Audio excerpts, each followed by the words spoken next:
gözlerinde gördüm ben seni sevdim. Anlamaz hiç kim bilmez nedir derdim. Tek koyup gitme beni. İlk defa aşkım gözlerinde gördüm ben seni sevdim. Anlamaz hiç kim bilmez nedir derdim. Tek koyup gitme beni.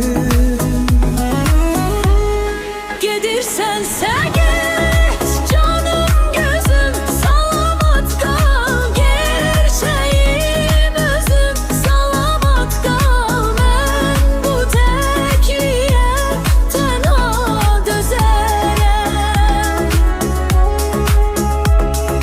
Kalbimin sesi salamat kal, en aziz kesi salamat kal. Doymaram sana menden bezene.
Salamat kal, en aziz kesi salamat kal.